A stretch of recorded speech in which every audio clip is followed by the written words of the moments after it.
Good evening and welcome to the Red Devil Addicts here on a Wednesday night in Melbourne. We are all in Melbourne now, except Darren. He's up in Cairns. He's enjoying the nice hot weather up there. You can see he's probably it looks like he's going to Hawaii. He's got a little bit of a Hawaiian sort of color there, Darren. Yeah. Yeah. So guys, we thank you very much for tuning in today and. Again, please like us on YouTube and also subscribe to us, the Red Devils Addicts. That's on YouTube. And we're here. I'm Joel with Darren and Dr. Mervin. Hi So, guys. guys, let's get into it. I think over the last 2 days after the start of the season for United, a very poor start for us to get into the new season. I think what we're going to be talking tonight is about a lot of news that's been coming out about transfers, what's really happening. But I think before we get into the transfer news, I think there's a couple of things that we wanted to talk about, and I think something that the three of us were having a chat about, and we were discussing this, and I think it's a great conversation to actually talk a little bit about what actually happened in the tunnel during the Brighton match at Old Trafford.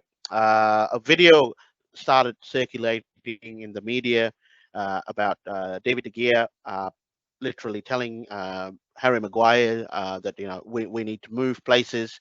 Now, a lot of speculation about actually what happened. Some were saying that Ten Hag had actually given specific instructions and Harry Maguire ignored it or just completely was oblivious to the fact that that was what he was supposed to do. But I want to get some thoughts from Darren and Mervin, who's also been watching the news very closely, has been following it, what's been happening with the reports. Darren, let's get some insight from you.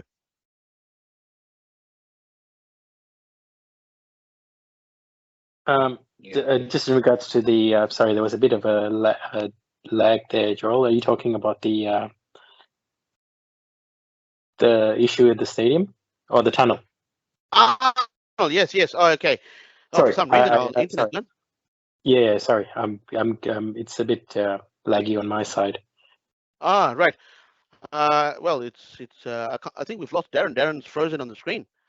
Yep. That question was actually attached to Darren. It's okay. Dr. Mervin, since we'll wait for Darren to sort of come back in, I think he's frozen.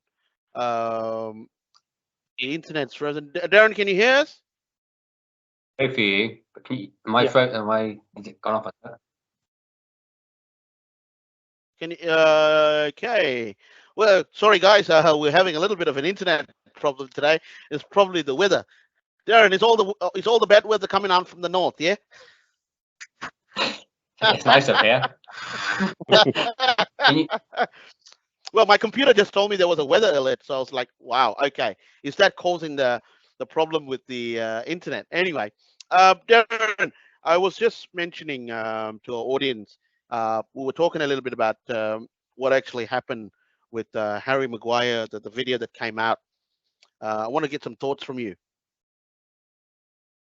yeah, so I've just seen it today actually. I think it was on YouTube and I think it's all around actually now. I think it's like all around the social medias. Yeah, and it just shows, I think, that Maguire, I don't really know the full story actually, you might know a bit more about it, but it just looks like he doesn't really. I don't know whether it was just he wasn't listening to, as you said before, wasn't listening to the manager about going on the different sides. But it just doesn't show very good leadership. You expect your captain to these things, and if he's been told something to go and like put it down when it comes down to doing it. And yeah, so I just yeah, it was a very strange one when I like seen it, and so I'm not sure. I don't know if you know more like what's happened like afterwards. I only watched the video to be fair, so I'm not sure the So full story on that, really. Yeah, I think it's just more a tradition that United always walk on when they come out of the tunnel at Old Trafford. It's always been on the left side. Maybe it's just a historical thing that they've always done for the longest time, and obviously, Yeah, so Maguire didn't pay attention to that. And yeah, if that's the case, that's like because he's been there like in what 2 seasons now. So like, if he should, he's not like he's a new player. 3, I think. He's someone 3 that, seasons. yeah. So he's been. He's like, you should know that it's always been on the left hand side. So yeah, it was, and the way like the gear was like telling him, and he just looked very confused as well when he was telling him. So yeah, I guess the other question is because did they change the tunnel from the previous? They changed the dugout. They changed the dugout. The dugout, actually, they changed the dugout. Okay. Yeah, to the home and away they changed. Still don't know why that was. Still haven't been told exactly why that was. There's been like different opinions on that. Some people have been saying it so they're further away from the away. That's right. Support. Also, people have been saying so you don't have to walk past the away to get to the home. The home like dugout.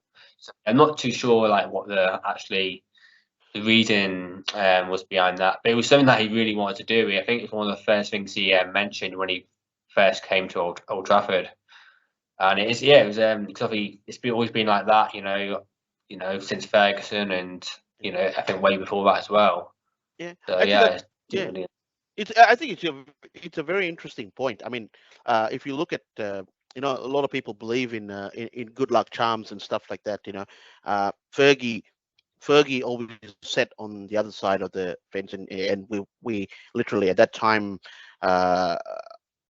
we were the team. We were the giants of English football, and probably I think if you look at it from a perspective, I think that could have been a Ten Hag change, because now you could actually see at the dugout, you could actually see.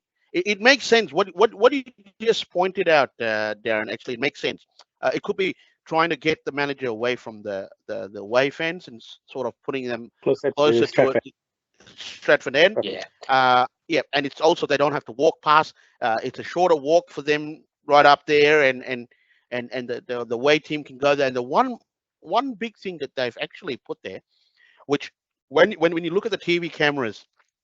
And when the TV cameras are sort of zoomed in, the just at the dugout, there's a big logo of Manchester United. The big Manchester United badge is just right smack in front of the dugout, and that's really prominent. I like seeing that. That was passion for me. Having that in front of the TV screen, looking at where the stand is, where the manager and the substitutes are sitting, the substitute benches in the dugout. It's a fantastic what they've done with that. They've made they've enlarged the brand. But here's my thing. I think probably there was an instruction. What I'm reading about that Harry Maguire thing is there was an specific instruction given by the manager, by Ten Hag, that this is what you need to do when you're actually out in the tunnel. And apparently, as a captain, he either forgot that or he was just not concentrating, and the gear had to sort of point him in that direction. Now, the two things that we can actually look at. The one factor is, is the pressure mounting up to him because it was the first game of the season. And I think he also played in that 4-0 mauling by Brighton towards the tail end of last season. I don't know whether he was concerned, he wasn't confident enough, with the fact that up here in Melbourne, he had a lot of he had a real tough time from the fans. They didn't really accept him as a captain. They booed him, which is totally unacceptable. I mean, I think all of us agree that was completely unacceptable. and we had our say with a lot of people, and we told them that, look, that's our captain. I don't know whether that got to him, that he completely ignored instructions, and he completely forgotten what was told to him and what he was supposed to do. But you know, he didn't. I mean, he had an okay game. There was nothing spectacular from Harry on that time, and I think that he, again, as a captain, your focus has to be on the team, on the field. You need to be vocal. You need to show that you are the leader. You are leading the team. You are captaining the team. That's a very important fundamental, and that's where I find you know, these are the things people are going to be zooming in on the slightest things that United do. We are the biggest talking point from a negative perspective now on the net, right? Yeah. I mean, from a point that everyone's talking about it, it's good in terms of if we want to sell news, if we want to sell content about Manchester United or being associated with Manchester United, but the eyeballs are fixated, which is great. But unfortunately, it's not doing any great to the club itself. We are in complete tatters. I really, I mean, looking at the first game, I know we are repeating ourselves in this, but the fact is, after that game, I understand that there was another thing which came out as well. I don't know whether you guys picked up on it. Apparently, 24 hours after the Brighton game, they had a closed door games, very private. They had a game behind closed doors that apparently Ten Hag ordered to have, and I don't know how far it's true because I've not seen any news about that. I've not seen any what do you call that, scores on that. But did you guys have a look at it? Have you guys covered that, or have you guys heard anything I've from not, your sources? I did see they did have a behind closed door game. I can't remember who the team was now, but basically all the players that didn't play against Brighton, and then also the one that just came on for the few minutes. I think Masala, the Masala, Van der Beek, Garnacho. Oh, okay. So it looks like they've played Halifax. I think it's just to get their fitness up because there's a lot of players who have not played many games. I think Lindelof and Bailey played as well. I think there's probably Tom Heaton probably played in goal. I think Ronaldo. I think Ronaldo actually even played as well. Actually, I'm sure I did read it the other day. Yeah, but yeah, I think it was just to get their fitness up. Really, I think it's just a friendly match against Halifax, and they won 5-1. Yeah. Okay. Right. Okay. Yeah. Oh, that's. I mean, well, the score looks good at least. But it was never really publicized out there. I think everyone is still like, oh my god, you know what's happened? Because I think every one of the fans, which is a good thing. I'm really happy that they did that, because it was very important that they were getting the fitness up. Players needed to be fit enough to. It's going to be a long season, and of course with the World Cup in between this season, the fitness is very important, and I'm happy that they did that. But there's a lot of there's a lot of troubles within the club itself, and I think the other thing that we wanted to talk about very importantly, which was something that we all were having a chat about, was, and it's also been out on the socials, was the fan that two fans actually had a big fight up there, and they didn't actually say why, but we can only speculate. To me, my speculation is people were frustrated. Some fans were probably trying to irk the other fans, the other United fans, to say, "Hey, this is crap. Let's get out of this stadium. Let's walk out on this walkout." And some people would have seen that as a disrespect. It could have been an argument, but again, that is a very big speculation. We till today we don't know. There was nothing reported on what was the exact reason they actually walked out. But I just want to get your thoughts on that. Yeah, I think Go ahead, Darren. there you go.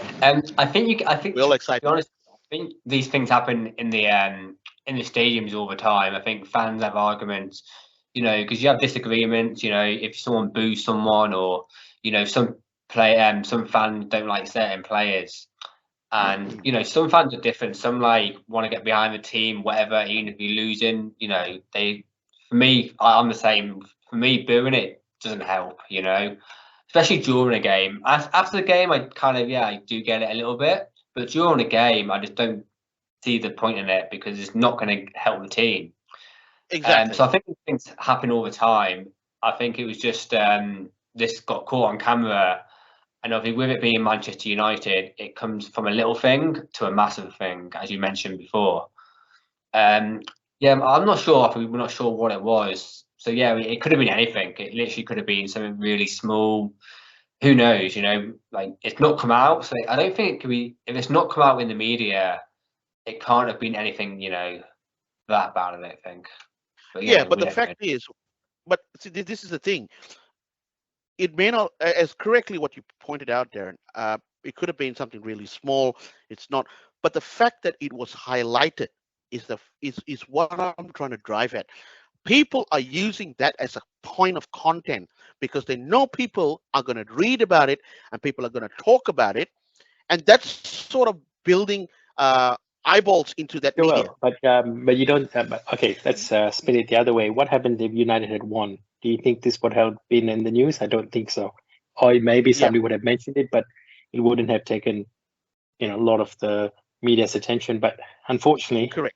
because we've lost, we've started in a negative way already. So anything, even small, like what Darren said, is just going to be blown out of proportion, and it's essentially going to sell content now.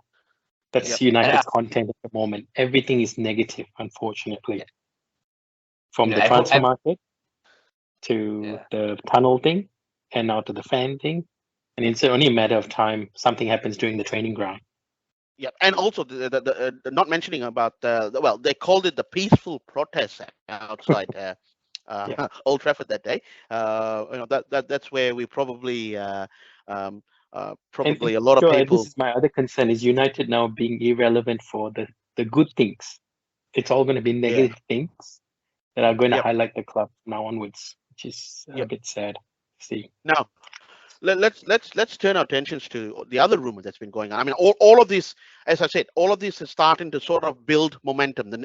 Correctly, like what Darren and what Mervin says, it's fundamentally there's a lot of problems within the club that we are not addressing. Right, we are not, and the people and the powers that be are not addressing those immediate attentions. Now, there are a lot of ways to skin a cat, they say. Now, they know that this is a big problem. Now, the other thing that's come out pretty strongly, I'm sure, Darren, you would remember who Michael Knighton is, isn't it? Especially what he did in 1989. He was one of the directors for Manchester United. Came out onto the field, started kicking the ball, and he made statements that he wanted to buy the club, and then didn't actually do anything. Sorry, excuse me. Didn't do anything, and it became a joke, and a lot of fans and a lot of people thought it was a big joke.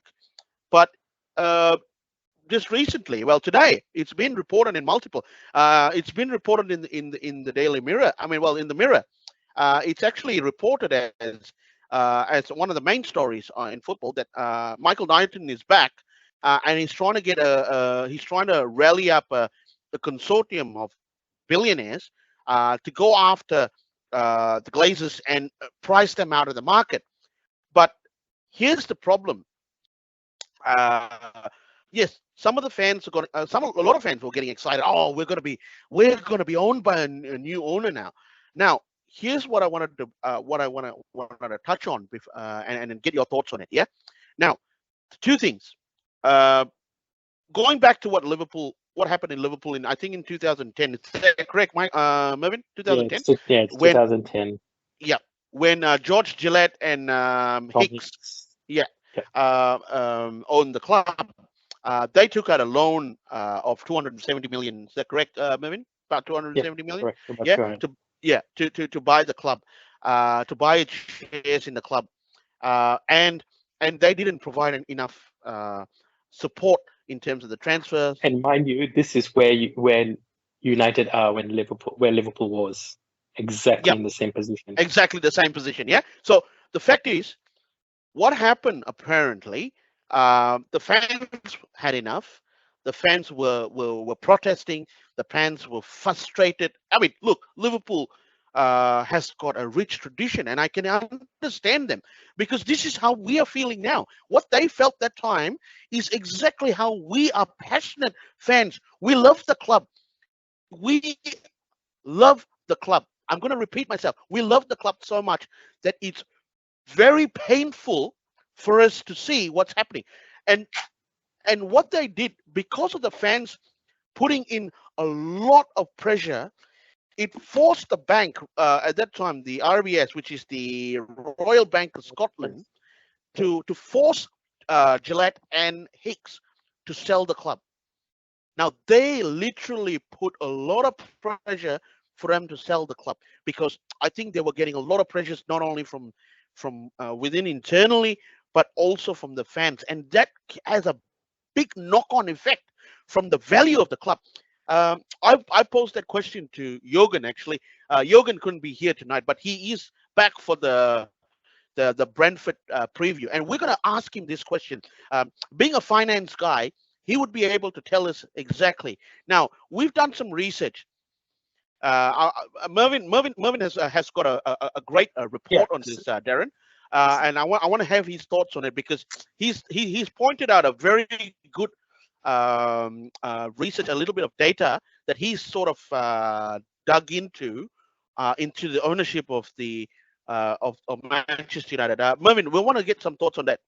So, like you mentioned, so essentially, when with the Liverpool structure of buying, when the Fenway Group bought Liverpool in 2010, sorry, was it 2010? Yes, 2010. They only had to buy out whatever was owing to the bank, meaning that whatever Tom Hicks and George Gillette owed the bank. So essentially, they only had to put that amount of money, and they can get ownership. And I think eventually they paid out something like £300 million to get essentially close to full ownership of the club. But in United's case, unfortunately, the Glazers, and again, I don't think this will ever happen, but essentially the Glazers took out a £600 million loan, and they've put it against United's assets, which technically means that if the Gillette's can't, sorry, not Gillette, apologies, if the Glazers can't pay, the club is essentially is at stake of losing all the assets. And this obviously could be in any form, could be the sponsorship, could be the rights to the image rights, things like that. So, and also the stadium, the stadium, yes, that's the biggest asset they've got. So it's not going to be easy. And in 2000 and when the Glazers had trouble financing, I think they had to put United up on the stock exchange just to refinance. I think it was 2012. I think 12. Yeah. Okay. Yeah. And again, the United's they valued the club at that time. What was it? About close to $4 billion. $4 billion. $4 billion. That's right. I think it was £4 billion. Yeah, £4 billion. Yeah, £4 billion. Correct. But now, if you look at it, the shares are barely worth anything, fortunately, because United haven't been performing well in the competition scene. So the only way I can see Michael Knighton is on consortium to buy this whole club out is essentially offering them stupendous amount of money, which again, unfortunately, I don't know the specifics of how they're going to go about that yet. I need to. But you see, that's the point. This is where Jürgen will be a fantastic answer to this, because I've got a very important question.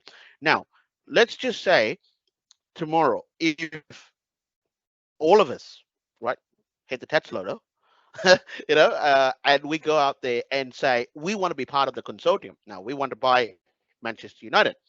Now the bank's evaluation may be United definitely would have dropped over the last couple of seasons, because they have, I can say they've dropped in value, maybe not by much, but it's still dropped in value. So the valuation in the current market would have been slightly different to the figure that what Mervin said just now, £4 billion pounds.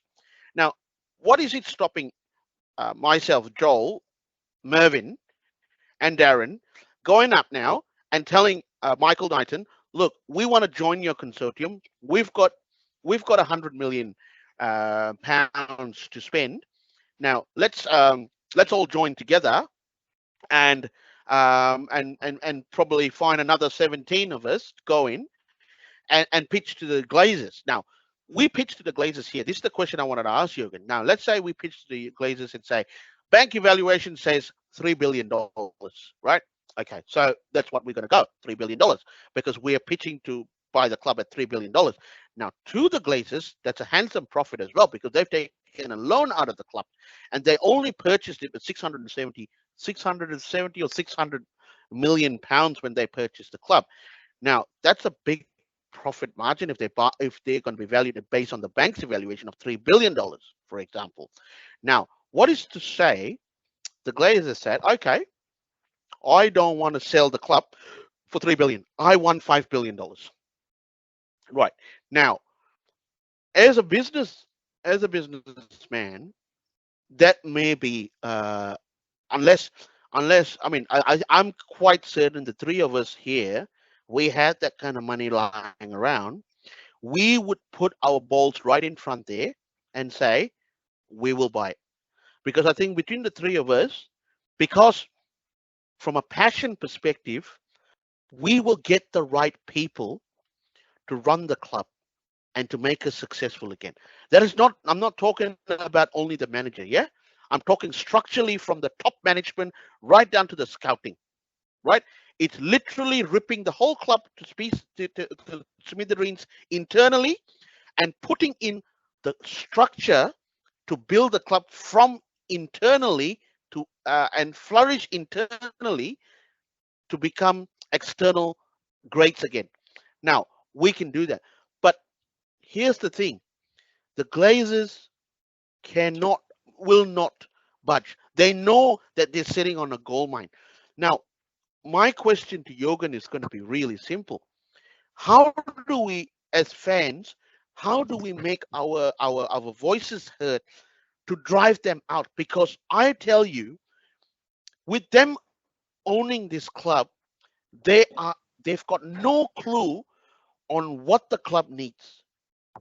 All they are doing is they are spending borrowed money, lining up their pockets, and they do not, I repeat, do not give a crap about what happens on the field. Now, what they fail to realize is Manchester United as a club built a brand of success on the field, which is their main product, which is football. Now, this is where I find a big stumbling block. I want to be in the situation. I want to be able to say, like going to the banks and say, these guys are going to devalue the club even further through their ownership, right? Can you as the banks now, because you guys are holding the big factor there, can you now in your strategy push them out? Now that's a question that we'll hopefully get an answer from Jürgen on Friday when we do the Brentford preview. But it's a very interesting question. Like I said, I think looking at it, because it's different if if the Glazers took a big loan from somebody else to pay, it maybe would have been easier, like what happened with Liverpool's case. But just looking at that, obviously the Glazers did get the services of a lot of hedge fund companies in the US, and obviously they must have funded all the initial payment to get to buy the club. Whether there's something they can do with those companies to force the Glazers to sell, I'm not sure. Again, but the only way I see this is if I ever see this ever getting United being sold to say hopefully Michael Knighton and the consortium, is they need to offer them Like literally, like for example, if United's 4 billion, I mean, I've just had a look. Forbes just in May this year has valued United at $4.6 billion. So, Wow, that's about so, what is it in pounds? What's that in pounds, so that's Darren? 3.7 billion. 3.7 billion. Okay, pounds. And Liverpool is just behind. They're at 4.45. Right, so they're not far. They're catching up. They're not far. And yeah. But again, at the end of the day, unfortunately, Joel, we have to take into account the way the Americans think. I mean, United is a cash cow for them. They suck out all the dividends from the club. They're not putting much into the club. So essentially, the club is trying to fund their own players to buy. They're not like what for example, Man City.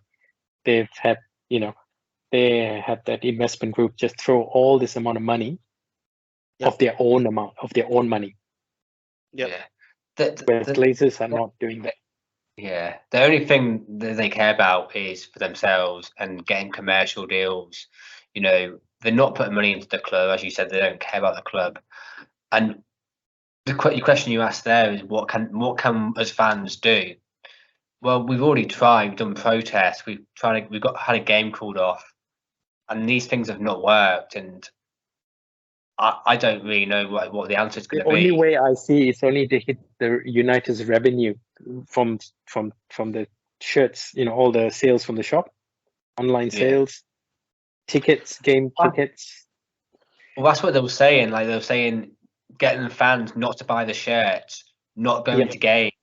That's. But the thing is, though, you're not going to be able to get every single Manchester United fan to do that. You might get, a percentage, but I know I think now a lot of fans buy the green and the green scarves now. Yeah, the green and yellow. Yeah, the green and yellow scarves. So, but as you said, you're not going to get every single Manchester United fan to do that.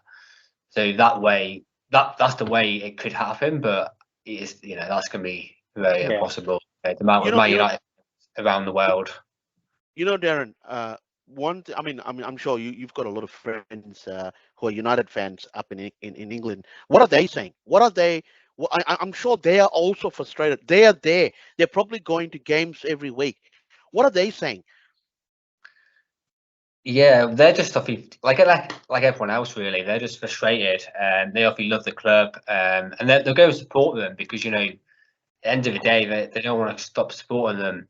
Because they've been going for 25, 30 years, and they just want an answer. They just want their club, back to normal, and actually, having a chance of actually winning trophies again. And they just don't see us winning anything or even challenging while the Glazers are there. Doesn't matter. You can have the manager, you can have the players, but it's as we mentioned before, they're not getting the players, the right players in. And see, okay, you're right. What you're saying is very true. I know we're not going to be able to get all the fans to walk out on the club. I get it. I get it. Fans are not going to do that. But as fans, if we sit and keep telling each other that we're doomed, we don't know what we're going to do, and there's no answers here. Now, if all of us can rally and together, that's why we United fans are united. We're very united. I would say that we're very united in that sense. Okay. There could be, as I said, a lot of highlights about what people do in the stadium, like what you correctly said, Darren. Like the booing. Some other fan would have been upset about that, and he probably ended up into a fight or into a disagreement. I completely understand all of that. But the thing is, I'm just trying to say, I'm hoping, and I'm praying actually, that all of us fans can stick together and create a big knock-on effect. I know a lot of things happened. Yes, we've stopped the game. All of those things had the press, but See, to the Glazers, they said, yeah, it's just a small dent, you know. We'll get back to them. We'll try and listen to what the fans did. They did that. The media spinned it. Avram Grant or Joel Glazer, Avram Glazer, and what do you call that? Joel Glazer. They all came on the show. They wanted, I want to listen to the fans, what the fans is. That's why they came up with the idea of the fan shares. Yeah, they came up with the fan shares. Now, have that's sort of taken a little bit. Uh, uh, we that's sort of diverted. Yeah, that's sort of diverted, and it's completely gone quiet. Yeah, there was a couple of things in the news 2 weeks ago, talking about when Richard Arnold said, we want to talk to you fans, and we want to say when he went down to the pub. All of that, I get it, but the fact is, I think from a fan perspective, we need to continue what we're doing. We need to start pushing the envelope further and further and further, and hoping.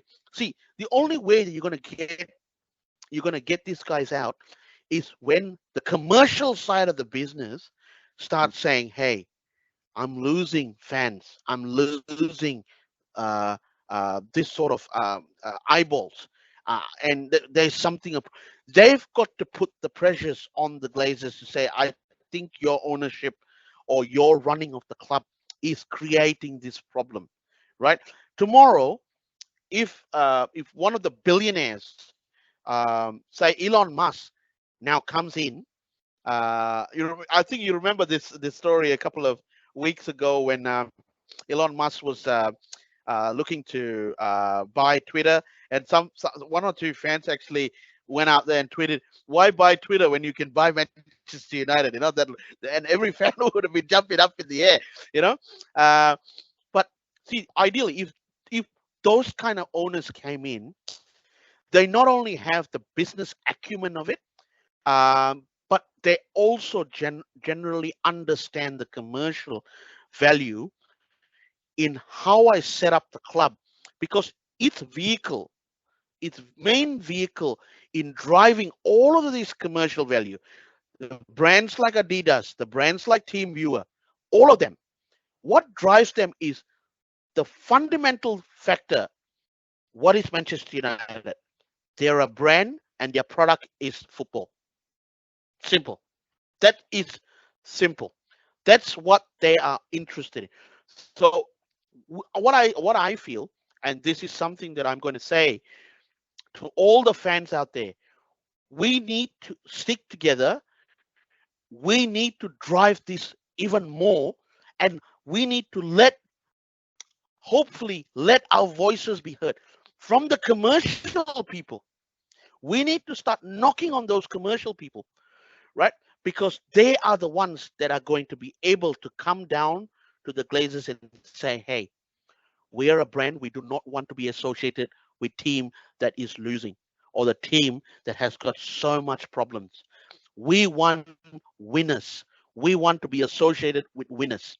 That's why people pay loads of money to be associated with someone like Cristiano Ronaldo, because he's a winner and he's shown that. People will pay whatever because that's the mentality you want to drive to your audience. Yeah. But anyway, guys, we'll come back to all of these ownerships and stuff like that, because that's something that we want to. Obviously, with the ownership, there's nowhere end. I think every show we can set a 10-15 minute segment on just the ownership part, because that's always going to that's always going to be. But look, as I said, I'm using this as a platform to drive to every United fan. I'm calling out to every United fan. Again, we are united. Let's drive correct, this. we are united. But again, I agree. The ownership issue is always going to affect the transfer market, which is what we're going to start talking about now, aren't we? Yes, that's right. Well, anyway, it was a very depressing factor of the ownership, but I think, yeah, we need to move on to another depressing factor as of now. As of now, with regards to the transfers, what we've been hearing over the last couple of days, there have been some routes of or some of the players that we're actually going after. Now, here's my problem again. Darren, you're back. I thought you took off to the UK. You said you wanted to run away and say, "Yeah, we got to support this fan." Let's do it from internally, from Manchester. Okay, we got you back Yeah, anyway. the whole time, right? I've been listening to you. Anyway, let's touch on the transfers. I think Darren, you were mentioning something about the Frankie De Jong situation. Do you reckon that we've lost him to Chelsea? Yeah, I know we've been talking about this now for guys about the whole 3 transfer months. window. Basically, yeah, Oh, literally. yeah. I think this obviously signing with Rabio that looks like it's going to happen in the next, in the next 24 hours or so. The thing is, he's not actually a direct replacement for De Jong. He's not a CDM, so that's giving me a little bit of hope that there's still the De Jong deal is still in there, and we can still possibly get him. But the Rabio deal, is going on that one. I don't think it's a great signing. I don't think it's a player that's going to make us better. Is he an upgrade on McTominay and Fred? He probably is slightly, but I wouldn't say he's miles better. And I don't think he, is going to get us into like the top 4 or even challenging for like Europa League or anything right now. If we just buy him, if we buy him and De Jong, then that'll be I can accept that. But I just don't think he's he's also like I've noticed as well today. I just reading some stuff about where he's got quite a bit of a attitude problem. He's got a bit of a discipline problem as well. His agent is his mother. Yeah, His mum. So it's kind of just, it reminds me of like the Paul Pogba. He had his agent and we had problems with him, and it seems like we're going down that line again. And that's why. And it's just not someone we've been. I don't know if you know, we were linked with him during the transfer window. This is the first time I've really heard of him. First time, and it seemed like it came out of nowhere, and that's what made me think it wasn't the manager's choice. But what I heard today though was he has spoken to him and he was like in direct talks with him, which will be a bit, I don't know, it doesn't seem like he's the manager's like choice of player. So that's why I was just a bit surprised by it. But it looks like it's going to happen, and that's the thing. We'll see how it goes, and hopefully we can. We need more players. We can't just have him. We need obviously more players. Yeah. Which Mervin, I think like what Darren said, I mean, having Rabiot, if we do, it looks like pretty much we're pretty certain that we're going to sign him. I also heard that Monaco's chances in the Champions League in terms of progression has sort of taken a bit of a dive, and he was considering going back to France to play for Monaco. But for example, if he would have taken that route, he would have been probably pushing for a French call up. But to come to United, especially with our current situation, I think he's probably looked at it and said, in that weakened United thing, I would definitely be a starter.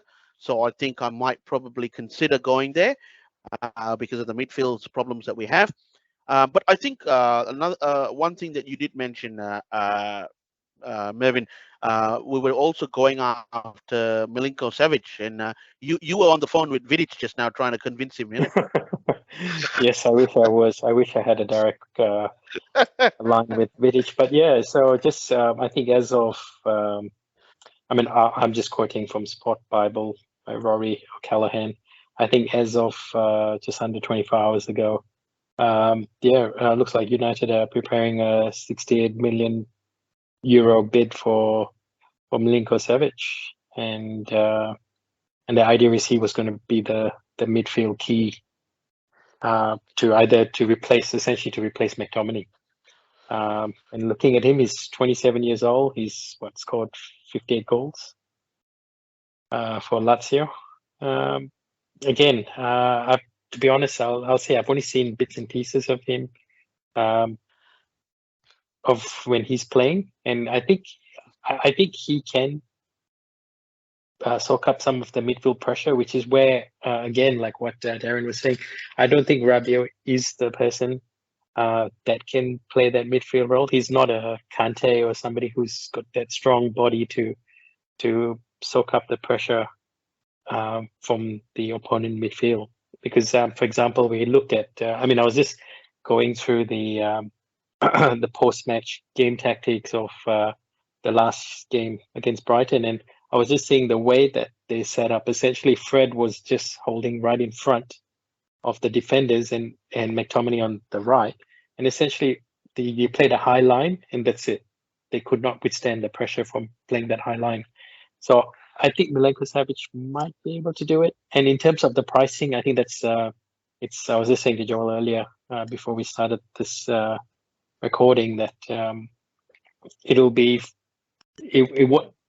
price won't be an issue and the wage won't be an issue. It's just a matter of it's a matter of whether we can get the deal done, because I remember Milinkovic played for Serbia in the World Cup. I wasn't sure whether was it in Brazil or was it in Russia. He had a decent World Cup for Serbia, and I'm quite sure he would definitely call the Marvel. I've always been a big fan of Nemanja Vidic. What a great player he was, a fantastic defender. I'm quite certain, but I think looking at the way he was playing, he's not a direct replacement for De Jong, but he's a very defensive-minded player. If I've seen him, yes, he has moved up front pretty often, but he's essential. I think he's the kind of player that sits right in front of the defenders and literally provides a shield for the defenders. Now, it's a great thing to have, but again, what we're trying, the game has changed so much. The game is no longer a game like what we used to do with the flat 4-4-2, where we had Roy Keane sitting in the midfield, just set in front of the defense, and he sprayed those passes. When he got a chance to go up, that was because his initiative, his level of the love for the game and the love for the club and the love for the fact of working hard drove him to be what I call a natural box-to-box. See, people have forgotten that the true meaning of a box-to-box midfielder. A box-to-box midfielder is a player who not only can shield the defense, but can turn that defense as like what I've time and time mentioned, turning defense into attack. And that one pass that's going to be able to move the ball faster and quicker the attackers to get on. Now, that's the reason. Sorry, just to let you more recently for the newer generation of people, Herrera did a good job on that as well. And yes, Herrera. Correct. So I think that's where we are missing, and that's the reason I think Ten Hag was going after Frankie De Jong, because he was that sort of a player who could defend, a player who could pick the ball out from defense, muscle people off the ball, and make that intelligent, that football IQ that's driven in his head to make that right passes forward to help the attack and say, hey, I'm going to help shield the line of defense. And when I get that ball, I'm going to pick that ball and I'm going to push it and I'm going to pump it right forward. You as an attacker, wait for my pass. Watch my pass. You're going to receive that pass and you're going to go straight top into goal. That's what I would look into. That's what I would think Ten Hag wants to play. When I think if we sign Rabiot and we do not sign Milinko-Savic, now we're looking for a big danger here, because Rabiot is not going to be the kind of player that we want him to be. As Darren correctly stated, he has a lot of disciplinary issues, and what we can't afford is him having disciplinary issues, not only within the dressing room, which is already creating a lot of divide, but also having a lot more discipline issues, especially on the field. You know, the worst thing is going in there and getting a red card 3 minutes into the game against Liverpool, and we are forced to be defensive and not concede the kind of goals that we conceded last year. Now, honestly, that is a disaster. That would be a disaster. So I mean, if Frankie De Jong, I mean, I'm still very hopeful, like what Darren said. Yeah, Gerald, There so could just be, in regards to Frankie de Jong, just reading 2 hours ago, it Yep. seems like Chelsea is still high on the of him in terms of the team. Chelsea seems to appear to be the team that is high. That chances of him going But- much higher than United. correct. But the thing is, the only thing Chelsea can literally offer him is Champions League football.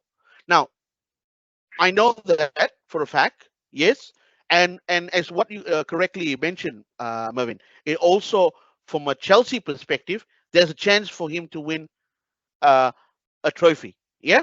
Yeah. Now, my question is, if those are the what I call the big candies that Chelsea is providing to Frankie De Jong, I think United should come in and provide a bigger candy and say, hey, we're going to pay you $150,000 a week more than any of this club going to do, right? You work with our project 1 season. With your help, 1 season, we're back in the Champions League, right? We're going to go and fight for every single cup. There is not one cup. See, you need to sell it. I think United don't have the proper people to sell that thing to Frankie De Jong. And also, sorry, Gerald. I mean, the other thing is, yes, I know a lot of players have reputation, and they will be. And I guess the other extension to that is, I mean, remember we've got a huge World Cup year this year, another season. Again, the only way you're ever going to get attention of any national coach is doing well for the team you're playing with. And if a team is constantly losing or not playing to its best ability, you're not going to get that attention unless if you've got the name. So like Ronaldo, he'll get selected regardless how well he plays for United or not. De Jong, I think pretty much he's a guaranteed starter. Again, I don't know the Dutch team that well. But I also don't think he's a guaranteed starter at Chelsea unless he's going to replace Kante. Kante is into his last season, but I think they will definitely want to keep Kante. I mean, if you're going to pay, I guess like any club, if you pay 85 whatever million dollars for a player, I suspect there's that pressure to play them already. Because what I'm concerned is because remember Timber didn't come. Remember how Timber was in the news from the start, essentially from end of last season, and we thought he was gaining traction, and then guess what? Who told him not to join United? Yeah, what Van Gaal.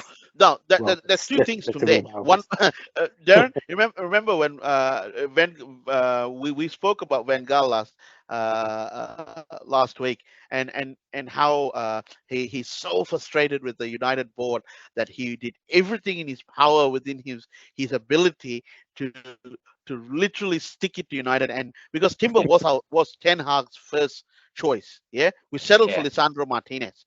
And well, to a certain extent, I wouldn't have blamed Van Gaal for doing that because one, they were very unprofessional in the way they got rid of him. That's a very personal factor to him. That's point number one. Point number two as well.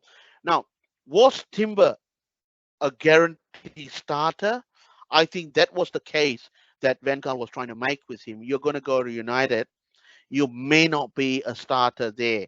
You may be playing a second fiddle to the other defenders that are there, like Varane and Maguire. I think that was another factor that sort of convinced Timber not to sort of make that deal. Now, look, I get it. Frankie De Jong, if he wanted to go to Chelsea because they're in London, that's what we're hearing as well. He wants to live in London. That's what the media's been speculating. But my question is to United. Why are we waiting 3 months? 3 months for a player that at the end, if Chelsea wins this battle, literally wasted so much of time when we could have signed somebody or a replacement in June or but even in July. We've been in this position for many seasons now.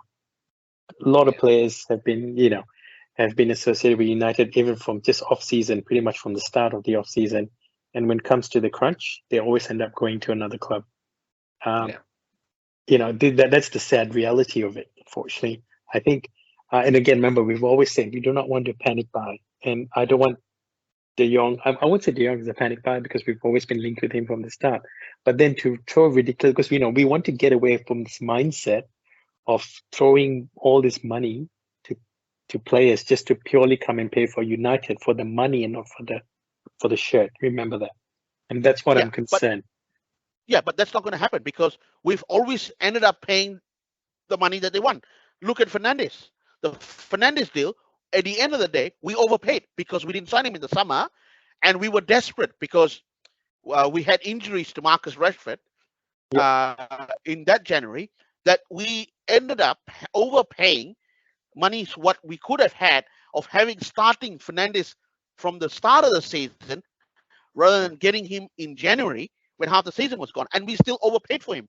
Now, the thing is, I understand that but we weren't even linked with anyone else. We had Tielemans, who's a proven EPL player, right?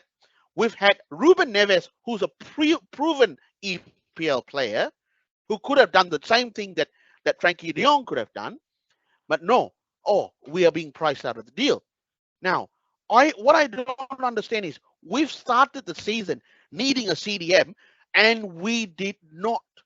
If we were playing the waiting game, it doesn't take a rocket scientist to tell you that there is nothing that United can offer to any player at this particular point, right, other than a big payday.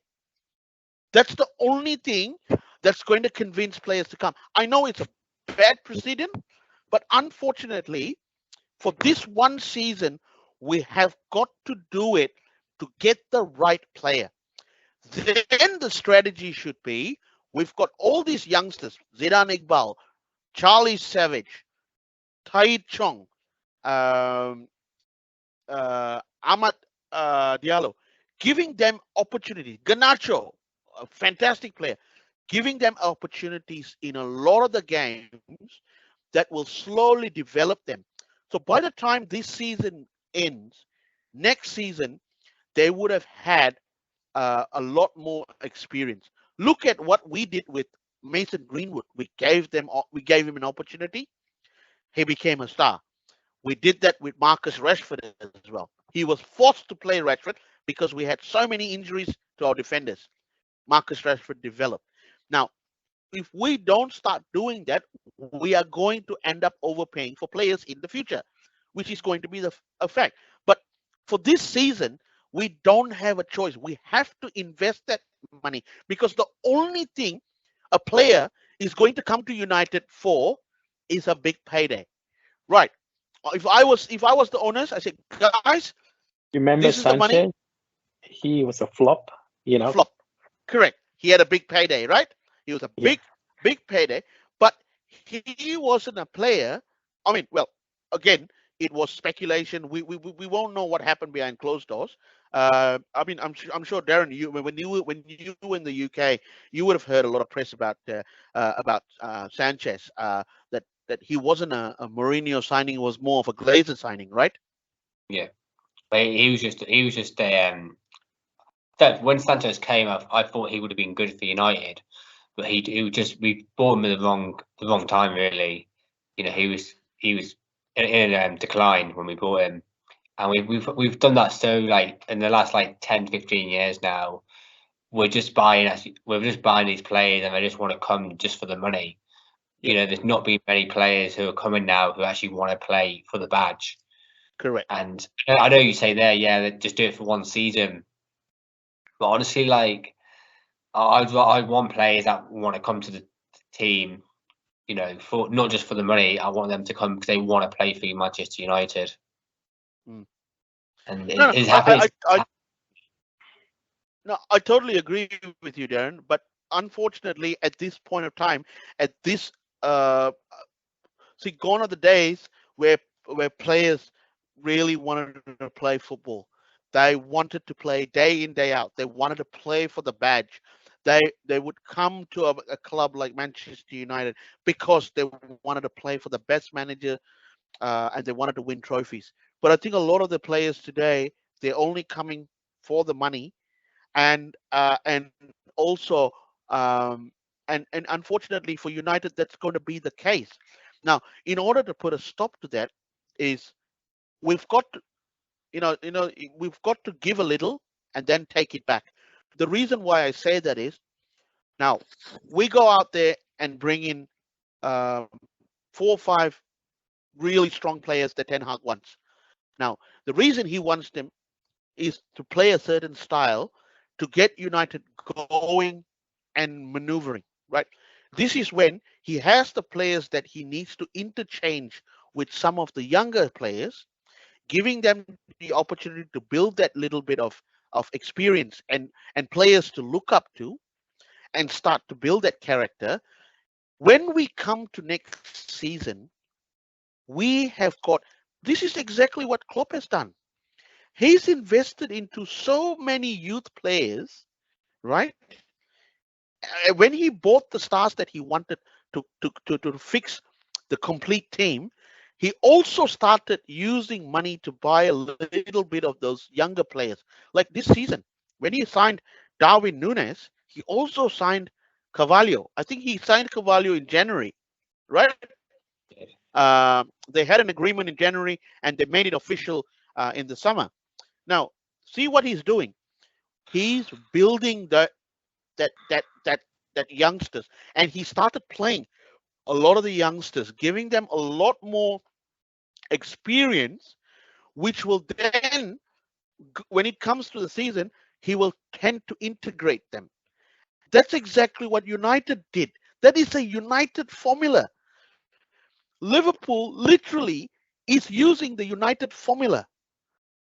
They're not crediting United for it, but it's the United formula. That's what Ferguson used to do. You remember that, Darren? You were very close. I mean, you, in the UK, you were very close to a lot of those things. You would have you followed United through the times of Fergie from, I think, '93, if I'm not mistaken. Yeah.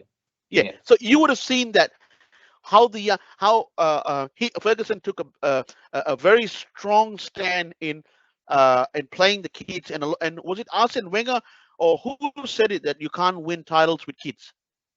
Ferguson. Alan Hansen. Was it Alan Hansen? On Match of the Day. Yeah, we lost to Aston Villa 2-0, and then he on Match of the Day afterwards. You win nothing with kids, and he was be wrong. Yeah. That was Alan Hansen, yeah. Yeah, Alan Hansen, ex-Liverpool defender.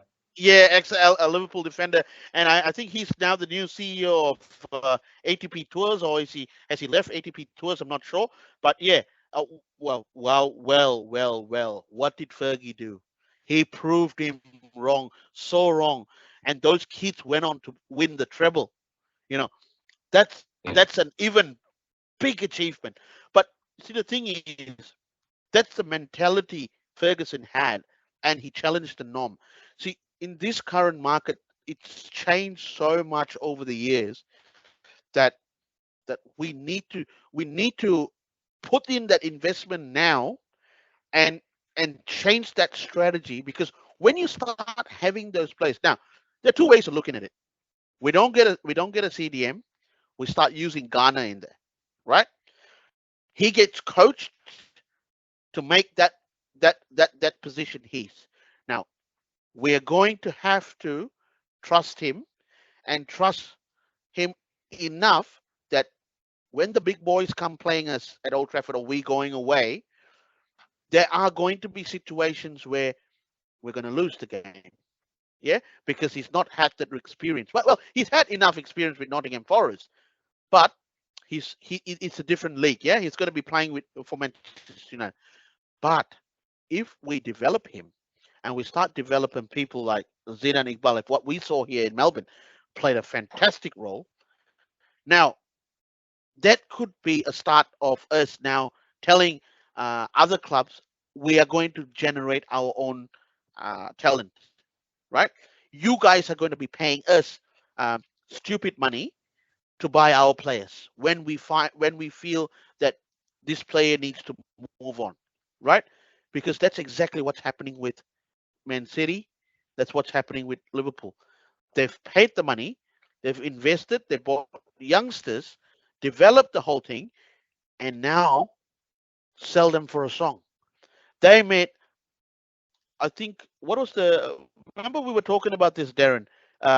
Man City sold enough players in this season that racked up about $100 million, I think, with Jesus and Zinchenko and a few others, Ferran Torres. They made 100 million on those sales, but still managed to invest. Of course, Haaland was the big signing, but they're still investing in various areas. Yeah, and I'll tell you, look, if you watch that game against West Ham, Man City is the real deal. They have played.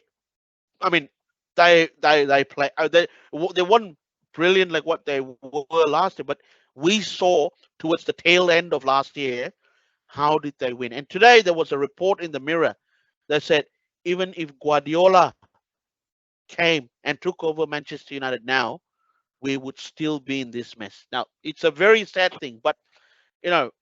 Yeah, so Joe, I mean, like I said, at the moment the issue is our core players. We need to fix that.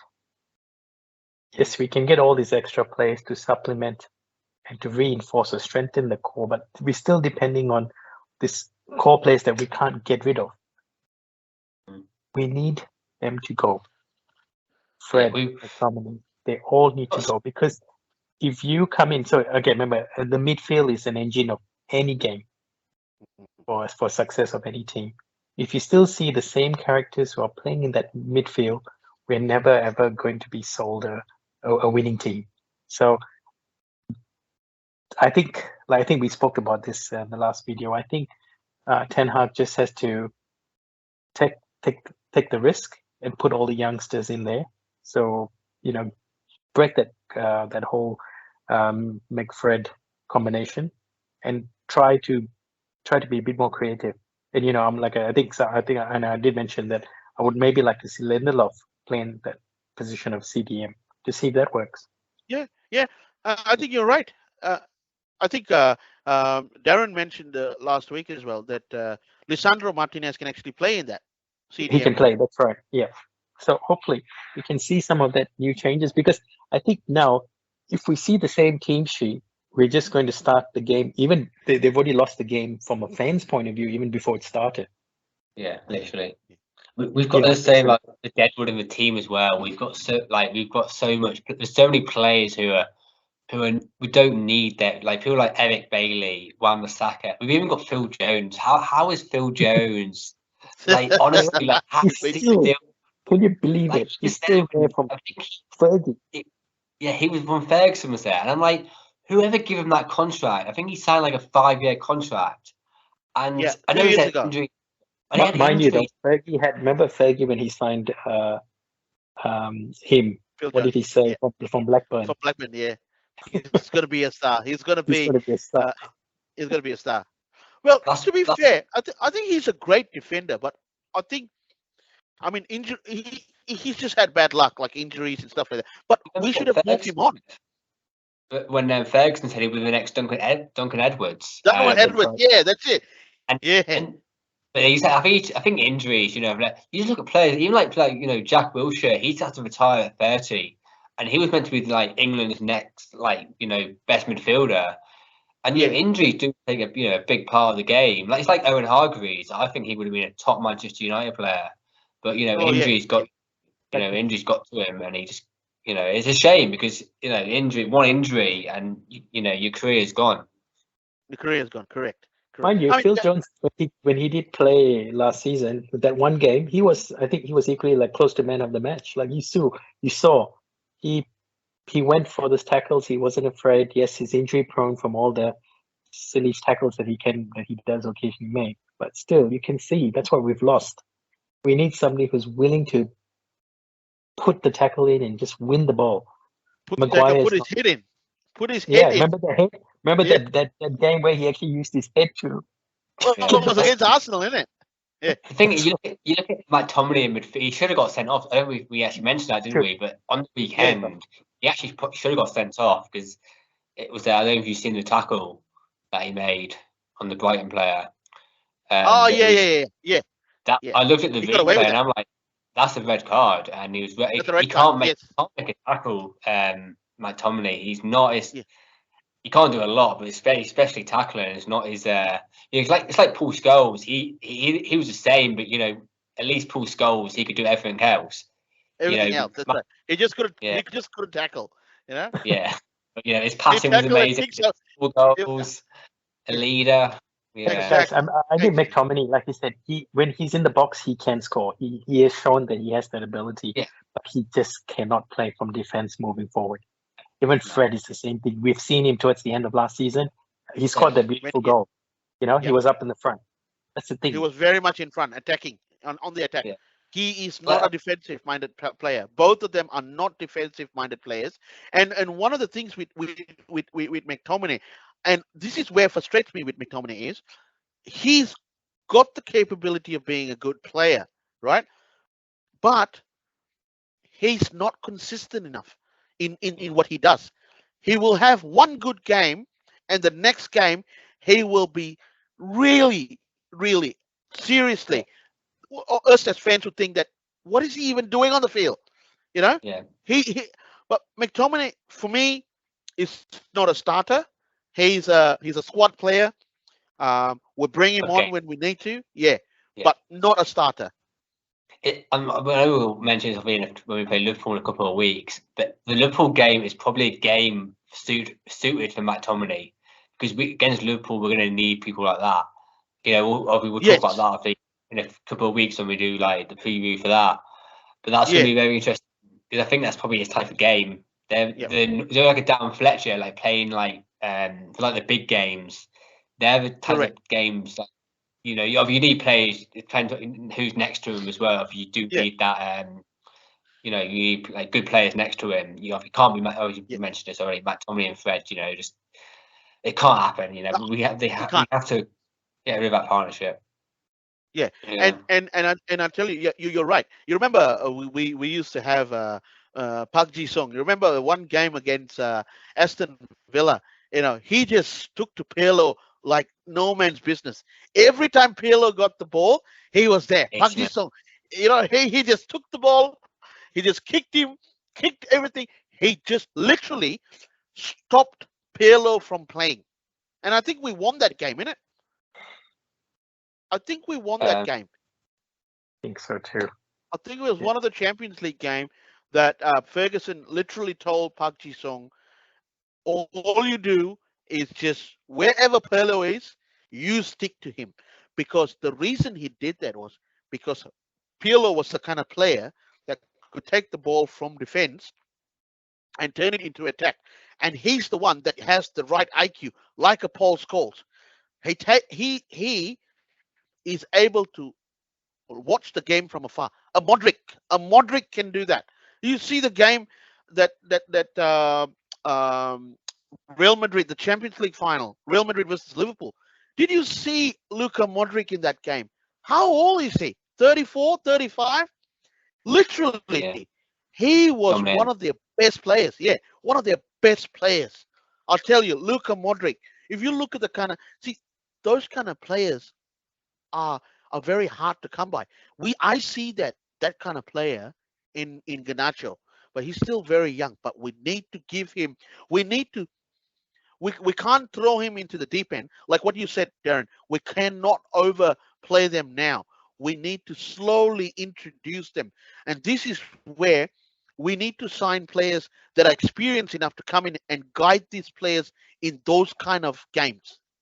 Because as you mentioned before about when we had, when we had Giggs coming through, Scholes, Neville, the thing they had players in with the squad, experienced players, and I feel like at the moment we haven't got them types of players there. So I think that's why the manager doesn't really want to bring them in, because it could harm them, and you don't want that. Yeah, yeah, and there are no leaders. That's the problem. There is no leaders in that room. There, No. can you imagine if you, Darren? I'm sure if you were a little boy brought in from Manchester, right, from the youth system, and you walked into that dressing room, and you saw big man Peter Schmeichel there. You saw Eric Cantona there. Characters, big We'll characters. keep. Roy Yeah. Keane. Yeah. Wow. Yeah. Can you imagine how much of a thing that would have brought to you? You you need to be really, really, really thrilled to be in that dressing room with with all of those characters. That drove you to be better, you know. So I think that's for another day, and I think that that's something that we need to sort of talk about, which is the leaders. And let's sort of look at the next couple of days and Yes, what's so going to I happen guess with the transfers. I guess for now, just to wrap up things, I guess the hot players now we got to see is the Rabiot deal, Milinkovic. Just before, I'm not sure did anyone see there was about a play from Watford. Yes, Ismail Issa, Sarr. Ismail He's a Sarr, winger. something. Yeah, He's yeah, also yeah. being mentioned at the moment. I'm not sure how credible is that. Well, he he he he was mentioned 2 seasons ago before we bought. When we were going, you remember that time when we were going for Jadon Sancho and we didn't get him in the summer? Yeah. I Ismail remember. Yeah. Sarr was a backup option, which we didn't ended up getting him. And then of course when Watford came, I think that time Watford was relegated, in it. They got relegated, Yeah, and then season yeah, I think when they got relegated, and then they came back the next season. Ismail Sarr came back with them. Uh, uh, he did well. He played pretty well. I think didn't he score against United when we lost that game to Watford? Or he was one of the Oh, persons who set up two yeah. goals or something like that. Yeah. I think he might have done. Yeah. Yeah. So, but Um, look again. Again, we'll have to see what happens. Guys, it was really good chatting today. I think it was again very passionate. Mervin on the screen was kept reminding me. Said, Joel, you're going over 2 hours now. We will I we, mean, like I we, said, we, don't get us we've wrong. literally I think finished the whole week, and we didn't I have did. Alex Telles. I did say the other day we need like 3 videos. Oh no! Well, today we've actually done a very very long show, but also very good topics that we talked about, which we will touch on some of it on the preview on Friday for the Joe, Brentford I game. think everyone by now they can see over the last 3-4 videos that we've done, the theme is still the same. Okay, the theme hasn't changed. So I just hope everyone realizes we're still passionate about the club. That's why we Yeah. talk about it over and over, hoping Yeah. that it will reach into the years of the Glazers. Who knows, man? They'll show. Yeah. They'll share this video with somebody out there higher Yeah. up, Yeah. and And they probably can see. listen to what we're saying and how passionate we are, how gung ho we are about Manchester United. I mean, I eat, sleep Manchester United. The first thing I get up, I pick up the phone and I look at my phone. What's the latest transfer news? Let's see. I'm sure Darren is now up in Cairns. He's probably not sleeping every day. He's watching. He's like this media watch guy. He's looking at all the media and reporting. So I'm always getting up in the morning and saying, "Hey, has Darren reported any new signing?" And then I would go and see all the other news. What's been happening. I always wait for Darren's name to say, "Hey, we've actually done that." And our missing person, Mr. Freddie. Freddie's been giving us a lot of news. We need to get him Freddie's on. been, When's he coming yeah, on? We need to get him we need to get Freddie on. on a shot, isn't he? Freddie's too busy training. Yeah, so he's training his brother. But He needs to. look, we need to get him back. And Alex Telles is literally gone off to Sevilla again now and said, "I'll have a look this week and see if I fit in, or if not, I'll just decide to come back to Manchester." Yeah, I remember how I Anyway, say guys. he was trained for the next Osasuna game. That's what he's doing. Oh yeah, that's right. He said he's gonna hopefully feature for the Osasuna game. Well, that'll be quite interesting to see. We'll see if we can get Alex Telles back into the next show. We always like having him around, even though he's always hiding hiding himself there, and we'll get bits and pieces from him. Well, that's our Alex Telles on the Red Devil Addicts channel. Anyway, guys, it was really great talking to you, Darren and Dr. Mervin. It's a fantastic show today. I know we went way over limit, and I still see those little post-it notes that Dr. Mervin leaves to me that I go overboard on it. But I'm just so passionate about my team, about Manchester United, and always a great chat with you guys on a regular basis. I'm loving this even more and more. And I tell you guys, for the viewers out there, please follow us on YouTube. We've got our social medias up and running now. We've got the Red Devils on Facebook and on Instagram. So like us there, share a comment. Most importantly, subscribe to our channel in YouTube. It's called the Red Devil Addicts, and it's for me, Joel, and Dr. Mervin and Darren signing out, and we will see you on Friday for the preview of the Brentford game. We will talk a little bit about what's happened over the last couple of days. Hopefully, we'll have more news on the transfers, and we'll look at who Ten Hag would probably start and talk it a little bit, and probably, hopefully, we can catch the press conference. Hopefully, by the time we go on air, the press conference of Erik Ten Hag will be live, and we can actually get some updates on that and share with you. Right? It's from me, Joel, here in Melbourne, and to everyone in the world, good night, good morning, and good evening. I'll see you next on Friday. Sign out. Yeah. Bye, guys. Bye.